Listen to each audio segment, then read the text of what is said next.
Thank you very much for the invitation. It's for me an honor to speak and to talk about what's going on in Austria. I've been asked from the presentators, from the organizers, just not to talk about Vienna, not about million towns, just to have the mid-sized cities or maybe smaller villages as the most target group or for the presentation. So I would like to present examples from Austria. I want to talk about good practice examples, especially for the groups for kids and elderly. I want to show you and the audience, as I was told before, small and medium-sized cities, what's going on in Austria. It's all about transformation and awareness, as we had before Bronwyn's Walk 21 talk. It's on every nation, in every town. It's the same story about city centers and what's around. That's the main focus of us, and levels of planning for walking, and the national level at the very end, because it's very connected to what's going on in cities or in towns, and what is going on the national level. Right hand, you see the reverse traffic pyramid.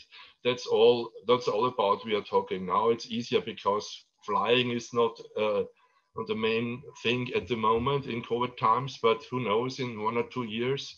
And when you are planning for new solutions, you have to think about pedestrians first. That's very, very important. And I want to continue. If you want to change something to make walking better, our experience is just to make walking audits, to make, we call it pedestrian checks, because then you can involve people, as Bronwyn told before. You can involve every group, you can involve different players. You have the experience of the local people, because it's very important that you know what's everyday experience for the people, and to integrate it maybe in next steps for planning or for new infrastructure. And you also have especially to include children and elderly people. You have here 2 links, maybe Lustenau. It's a village, city in the western of Austria. It's about 25,000 inhabitants, and they are making a lot of new shared spaces. They're making new shared space areas in front of schools. They are making different hubs for cyclists and public transport. So it's very worth to have it on the agenda if you're not a big size city, just to look what they are doing. The second thing is about image and awareness. We are doing sometimes some actions together with school kids and classes, just to say thank you if you take care about children in interaction with car drivers, for example, or just to say thank you that you are walking. It's very surprising for people if somebody is coming and says, thank you for walking, and you will get a chocolate bar, for example. It's just a small intervention, but it's very friendly, and also the press likes this kind of friendly pedestrian actions.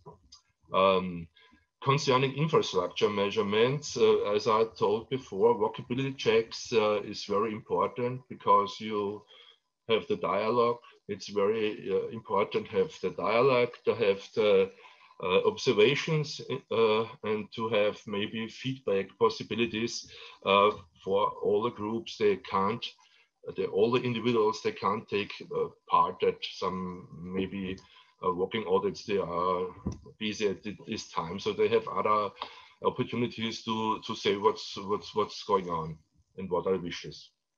So there is a different groups are involved, special groups, elderly, pupils, traders, maybe blind or impaired, mobility impaired, people with special needs. also politicians, decisions makers, is very important to have from the very beginning they involved, because at the very end, if you are coming and say this school class needs in front of the school this and this and that, it's much more to get the things done, as when you say I'm the planner and I will suggest this and that, there should be a bench, there should be a tree. Everything is important, but the needs of the inhabitants is very, very important.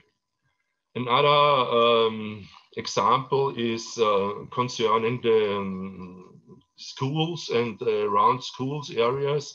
It's also from Vorarlberg, Bregenz. They call it Gutgeraum. It's like have a walkable, pedestrianized area in front of schools. Maybe at least when the school starts or when it ends, there is no access for car drivers, and you can have a small budget solution just to try it with some graphics and some pictures, colors on the street, or you redesign the street completely. It's up to every community. Our main goal in Austria is to improve solutions like in Bozen. You maybe know Bozen as the very leader of streets in front of schools, make transformation for every primary school, and also the cooperation with the police is there very important. You have the link also there. Just maybe later on you can check some of the examples. And also different one is the city of Graz is a medium-sized city in Austria. They have now a very, very new program. It started last year just to change areas in front of schools. They do have at the moment 6 examples, just to have their so-called Begegnungszonen in Austria. It's a kind of shared space regulated by the street code in Austria, and you have the area there just to play, to make friends, to take rest. So it's an area for children in front of schools, and we do have this regulation of Begegnungszonen since 2013 in Austria, but many of them are not in the conditions that they are usable for children. The Graz did a special program. You also find the link there. And just a different example is the city of Weiz. It's in the south of Austria. It's close to Ljubljana. It's not so far from Slovenia. And they did an EU project, an Interreg project. And one of the key issues of the City Walk project was to have a walkability plan, just to say step by step what should be improved. And the second thing was, how can I show the inhabitants what's going on and have this image, the image topic. And so they did the accounting machine. You see the blue picture. They are counting pedestrians and cyclists. And at the very beginning, they thought it's much more about cyclists. But if you look at the figures at the blue board, you can see, for example, for one day, 1,220 pedestrians on this day, cyclists maybe about 10% of this figure. And for the whole year in 2020, about 350,000 pedestrians and about 40,000 cyclists. So it's about active mobility, because this is a topic in Austria in these days. And this project has these counting machines. It's a very new, innovative thing. And the second thing is a wayfinding system that's maybe somewhere around Europe. You can find it. It's a special kind, but this combination is very excellent for change of image of walking in everyday life. And the third step of City of Graz was to to make the public transport much more better. So they made two new stations for the so-called S-Bahn. It's a regional tram.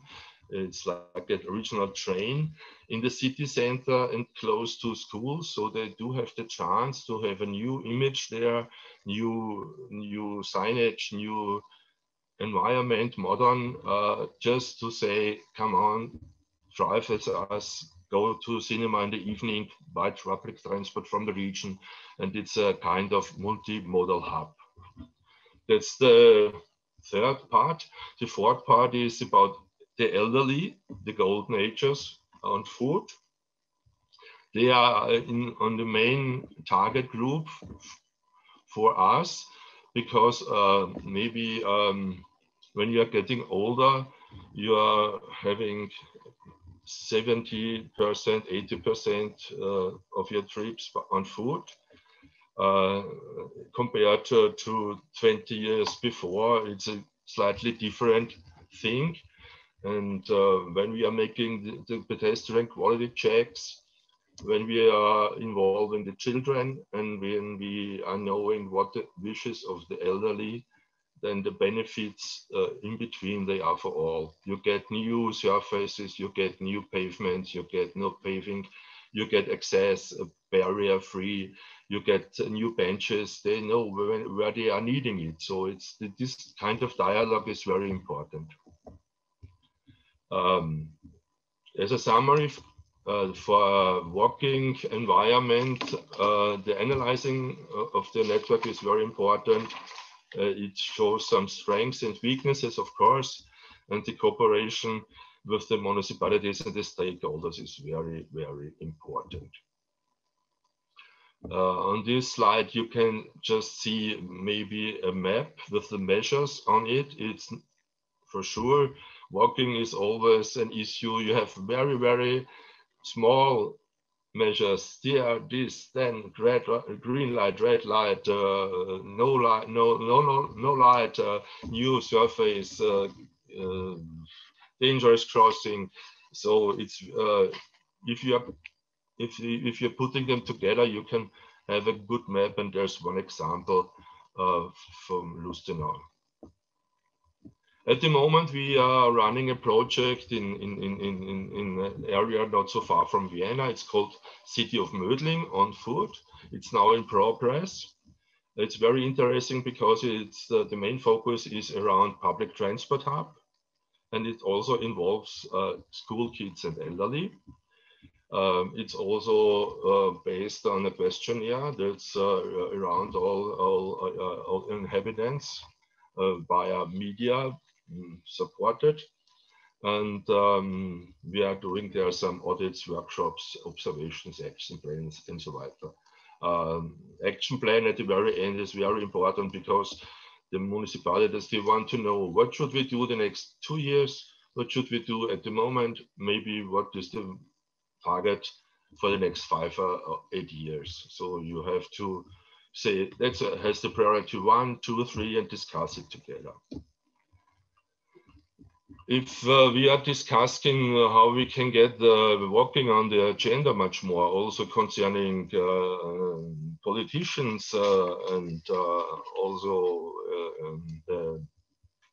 the inhabitants of some villages and cities, it's maybe just to show also temporary how public space can look like if you make a transformation maybe for 1 or 2 hours, or for 1 day, or for 1 week.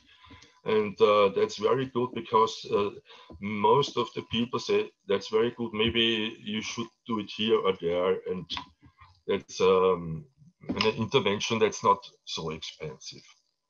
And for small size, small budget things, we also are promoting some image changing projects. Maybe in Burgenland, it's another part of Austria, there's the city of Eisenstadt. It's the capital city of Burgenland. Maybe the Neusiedlersee region, there are some people knowing in the audience. It's just a small idea. The mayor of Eisenstadt said, I will do for 1 month all my mobility in Eisenstadt on foot or by bicycling. And it was accompanied by media, and it was on Facebook, and the action was very in the media, and also citizens are invited to participate and do the same, to similar. They did some memories for writing down notes in books about their mobility change behavior. So in these days, you can't talk about walking and say not a word about COVID-19. Even everybody is involved, and we had a lot of discussions during the last 8-9 months. What's at the moment going on? What is maybe helpful, or what should be for the future discussions on the agenda? At the moment, we are also very much linked with the International Federation of Pedestrians, IFP, to discuss what's going on worldwide. And we also started an action plan in Austria, and a campaign. It's called With Your Senses, mit allen Sinnen auf Deutsch, on foot. So, because it's now at the moment at the point that that many people, they are sure that walking is very important, because it's now in these days maybe the last thing they can do, just to have not only video conferences or telephone calls, just to have a walk around the block or to the next park or to the next river, along the river. So it's very good situation now that people are knowing that's very, very important. And we are working in Austria just to change street codes, maybe to have much more place to walk. At the moment, we do have regulations in Austria. You shouldn't come closer than 2 meters to another person if you're in public space. So it's not that easy, you know, because 2 meters, if you're staying at the red light and waiting for the green light, everybody is looking left and right. Maybe it's too close. So but maybe we are optimistic that it should come to new regulations also for planning in for future, what places and spaces we are needing just to not only to transfer, also for these small sized things. We do have also on the international level the COVID-19 corridors hashtag and hashtag room to move. So you can also have a look at Facebook, and then you can find some things what's going on, maybe in Bogota, maybe in London, maybe in Spain, or maybe in Italy or in Slovenia. And there's also a link for pandemic response and recovery from the NACTO organization at the very end of the slide. So if you are interested in this thing, and on the right hand, you see some pictures of street design, what we are needing. We're needing more space and place, minimum 2 meters for walking, plus 3 meters for multifunctional corridors for bikes. So that's at the moment the safe solution.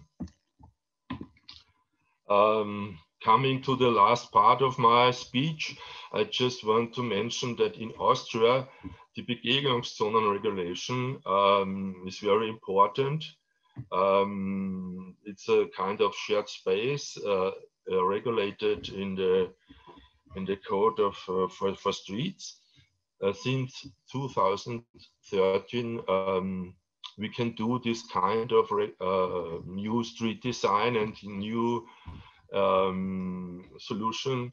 And it was at the very beginning was the idea to make it better for pedestrians, maybe, but make it better for cyclists and make it better for city centers.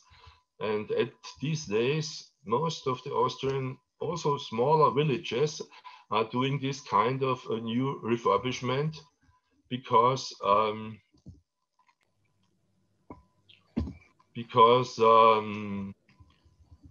you can do for consumers, you can do for the shop owners, you can do something to make the new city, to make the city center livable again.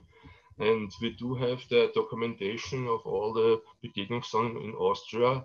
You can have, at the moment, more than 100 examples across the whole Austria. I don't want to speak about every single, but you have on bottom, it's Kalimfjärfeld on the Wörthersee. It's an example, Midtown in Oberösterreich. So just to have mid-sized cities, new city centers, you have maybe in the core of the center a pedestrian zone, and then you have some Begegnungszonen where you want to have a little bit excess of cars, but you don't want much traffic through. So on the next slide, you can see Bischofshofen is in Salzburg. It's just to have impressions. You can imagine what's going on if you have this kind of design, or you have a completely different other street design. If you have trees, if you have benches, new materials makes the thing very different. Another scale is to have some strategies, to have some master plans, for example, for cities.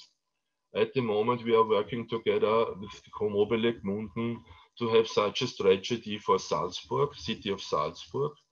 It's in progress. It will be presented at the 7th of October. There is the next Workspace conference in Salzburg itself.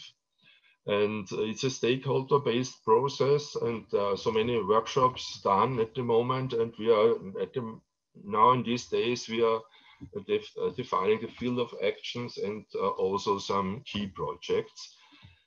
As maybe it's wayfinding, maybe it's some walking audits for the future time, not in city center, just in the outskirts, because the city centers are everywhere.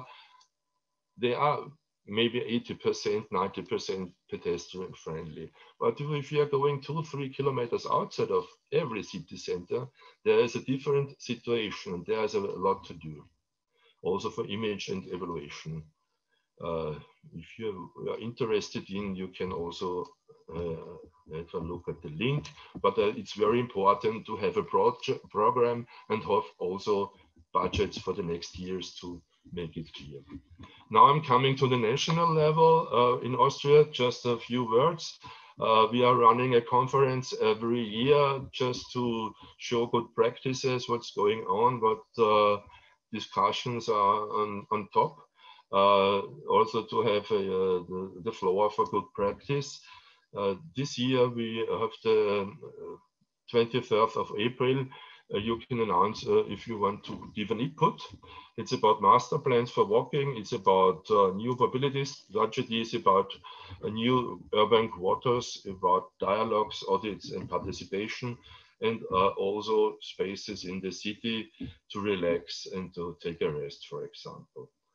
School streets and design for all will also maybe have a workshop, and we are working also on the topic health, because the health level is the one that individuals are understanding. If you want to involve people, it's mostly if you can do something for your body. Also the COVID situation now is about health for the people, just to do a little bit for my health. I cannot use any workout somewhere, I just go for a walk maybe for an hour. So this is just the master plan of walking in a few points, bullet points. I don't want to read them, and you have the link online on the slide. It's just it's very helpful to have the national strategy. It's a big book, it's a lot of paper, and it's not as easy to come to the other levels and to connect them. It's a lot of work. But yeah, I am, as far as informed, just in Norway has such a strategy, and Austria.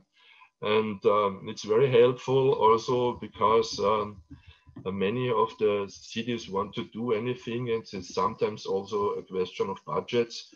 And there is a program will be started that national funding should, in the meaning of support active mobility, as not only cyclists as also pedestrians for the future, and it should come up every year much more budget. I cannot tell exact figures at the moment.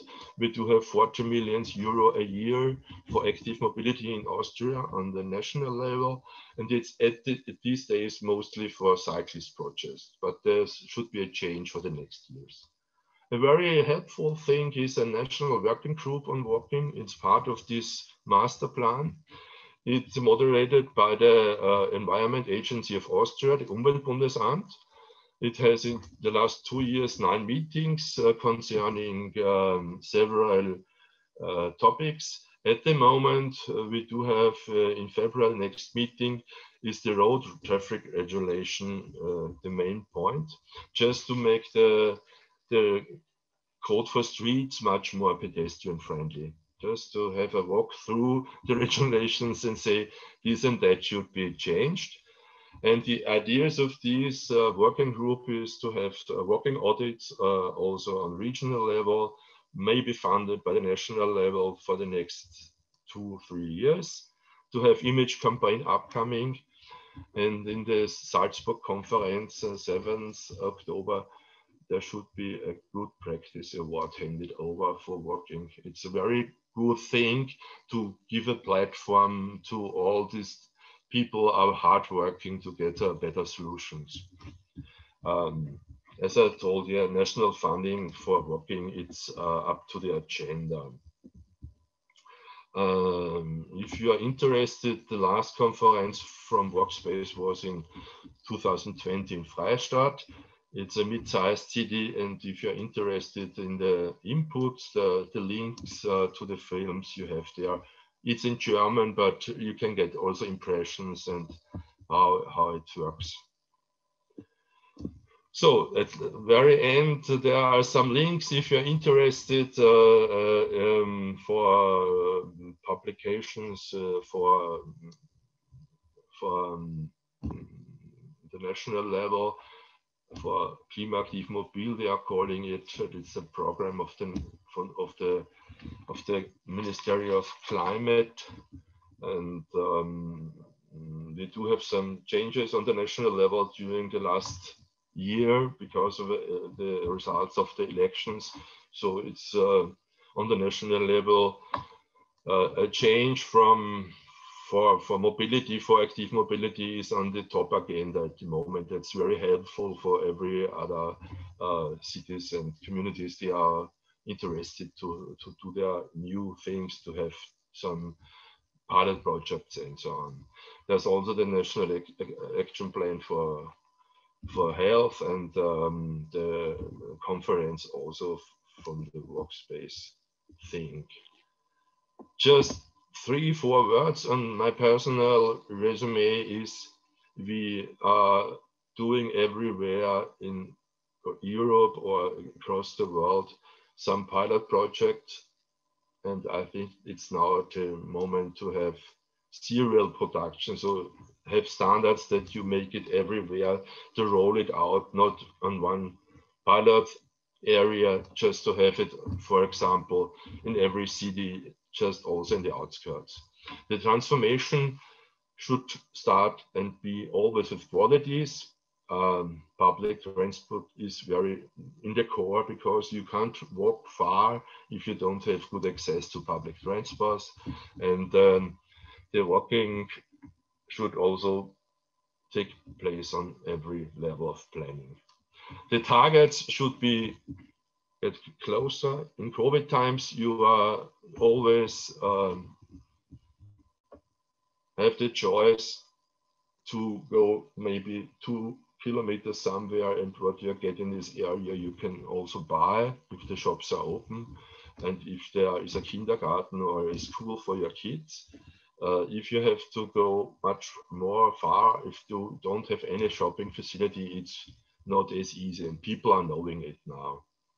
And crossings and lights, yeah, everybody who is concerned with walking knows that's very important. So thank you very much. At the very ending, I just want to say thank you to all the organizers of these workshops. I hope it is all helpful for you, And walking is, in my eyes, it's a part of the solution we are needing, because climate is not waiting for when we are ready. Thank you. Thank you, Dieter. You're not finished because we have some questions for you, and you have included a lot of links to your presentations. Let me just tell to the audience that all these presentations will be available later to download at the website sptm.se, so you can explore further what Bronwyn and Dieter were saying so far, and also the following speakers. Bronwyn used photos from Slovenia, and Dieter, you used photos from Austria, and I must say that yours don't look really that much different either, because we are neighboring countries and neighbors visit each other. And you mentioned that you walk every day for an hour, right? Is that true? Yeah. In these days now, you know, we are trying to have as much home office as possible, not to meet too many people, and so it's the only thing at the moment to choose every day, to have just a little bit fresh air around your brain, and you need, and I'm doing it. I'm practicing it. It's now not on the agenda I should do it. I'm doing it. Something Bronwyn said earlier, and I think you would agree. She said that every measures needs to be evaluated, and you showed us an example of counting pedestrians and cyclists. Do you have any idea what else should we measure when we are looking at the results of implementing these walking strategies into the cities? What else? Is it the clean air? Or? Yeah. Firstly, I would say you should give this question to the inhabitants. They should say what is during the last 3-4 years, what from the realized project, what is better now, and maybe you should also observe how is the use of public space. What's concerning the benches? Are they used? Who is sitting there? How long? What's about the trees? And you should have just a dialogue or measure it, how the public space is used for short term. And maybe you can also make another walking audit, maybe just 4 or 5 years later on, and say you all invite people, and they can also better for the feedback papers, they can announce what went okay, what went well, and what are the wishes.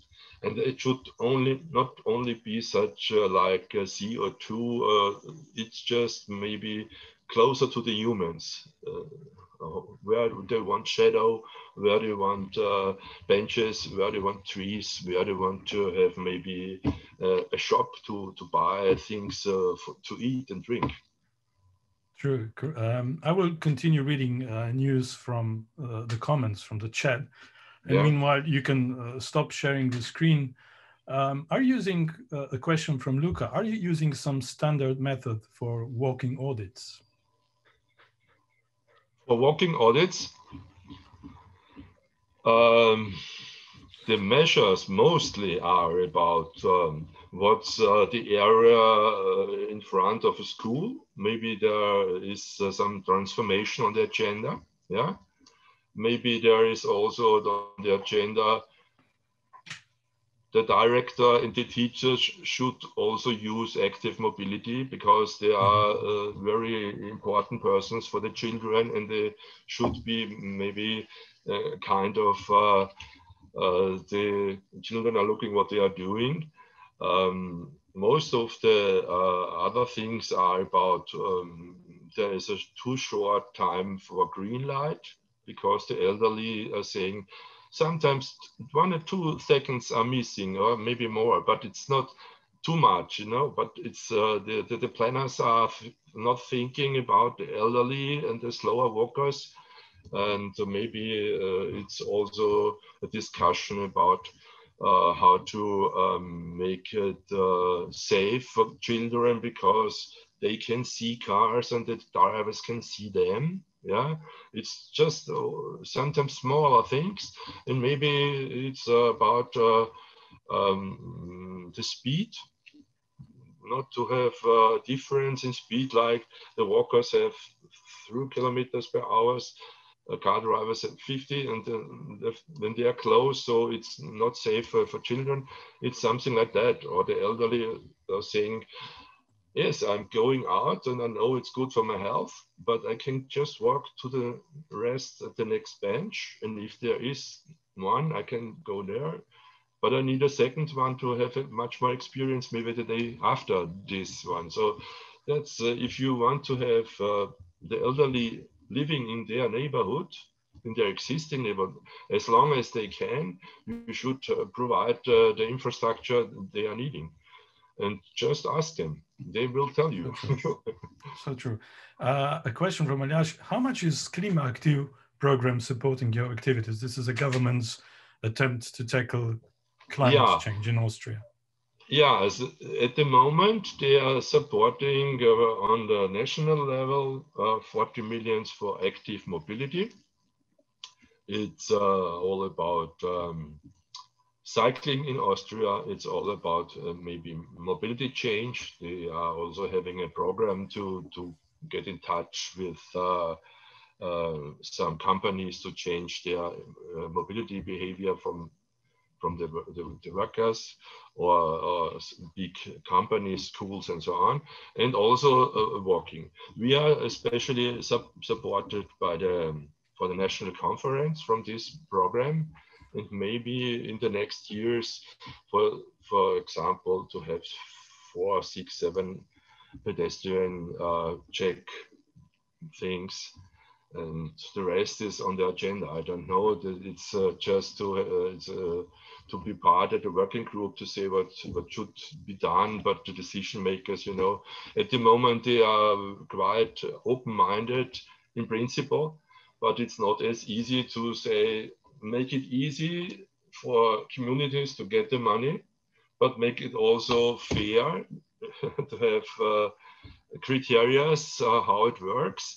And they are not quite sure, because cycling is more or less sometimes a longer line to connect A to B, make a corridor, and walking is much more not A to B. It's an area, you know. And so we are quite happy that this program on the national level is also helpful. That the administration in between the cities and the national level, they are also willing to fulfill this program, and they are getting here now very in move, because they just don't want only to make things for cyclists, and they are checking that the people, they are saying to do something for pedestrian is very, very polite. It's on the agenda, it's on the priority. Everybody says, do something. Why not? Yeah, if you shouldn't do against something, you should do for pedestrians. Yeah, and that's a very good thing. Yeah, and yeah, what's about COVID and all the money they should, we all together should pay back. I don't have any idea what it will in 3-4 years priorities. Yeah, but at the moment it's a very good atmosphere, and also the budgets are coming. There's another question. What do you think was critically important in getting the government to adopt Begegungszone law in 2013? And then why do local politicians like using it? Yeah, maybe it was, you know, 3-4 years just to go to every decision maker and say that it's a very good idea, we can make it. Maybe there were also some pilot projects in Austria without this regulation, just to build it up and say shared space will work. Then the other side says, yes, it's a good idea, but we need some regulations because then we want to spread it across Austria. And just to have 2 or 3 pilot projects is too little, yeah. And that was the main thing. And the second thing was that the government wants to have new regulations for the cyclists. And as I mentioned before, it was much more to make a situation for cyclists better to have a new Begegnungszonen regulations, yeah. And it was maybe the benefit for the walkers was much more higher. And at the moment it is for both very good. And the local level, it's different, you know, but the key thing for mayors in smaller cities or in smaller villages is they want to have livable city centers. There are some centers are dying. Every second job is not rented. There is no street life, or not a positive street life. So they sometimes say, okay, let's have a try, make the city center in a new design, and let's find some regulations that maybe, for example, the surface is on one level. That's one of the main things for the Begegnungszonen, yeah. Just to have not a pavement extra, and not, you can all include tactile systems and yeah. But it's very helpful, and also around schools and also around maybe railway stations or some public transport hubs. It's coming up. So also getting new functions there, maybe some shops and also coffees to put them together, not to have really multifunctional use there. And I think very important is the strategy. Maybe later on today, Zhao from Ministry of Infrastructure can help us understand about the walking strategies in Slovenia. Dieter, thank you very much. Perhaps a short question, just a short answer for the last, because there will be time for discussion at 1 p.m. So how do blind people like the Begegnungszone? Yeah. What you are liking there? Yeah. How do they find them? And yeah, we have done there an evaluation, about 12 examples across the whole Austria, and the main response was that it's much more quiet, so you can stay there longer and you have more relaxed areas. Yeah, because if you have traffic there, car traffic, it's downsized the speed, and you have mostly much less traffic there also, and you have livable areas more. You can have more outdoor seating. You can have there also cafes. You have some to meet each other. It's really on the walking level, on the walking speed, different. And you have I was also asking. Okay. I was also asking for blind people, but this is a topic that maybe you can tackle in the discussion group. And thank you everybody for your questions. And Dieter Schwab, thank you very much. Continue walking and continue working on the strategies, and hopefully we'll be able to learn from you as well. Be successful, and maybe we'll see sometimes in Ljubljana. Yeah, I've been here 2 years ago. I like your city very much. Yeah. We also like Wien, and we hope we can visit each other in the near future, because this will make your plans. Let me know. This will be a change everybody needs right now, but when that time comes, let us be ready for changing strategies and changing our cities for the better. Thank you very much.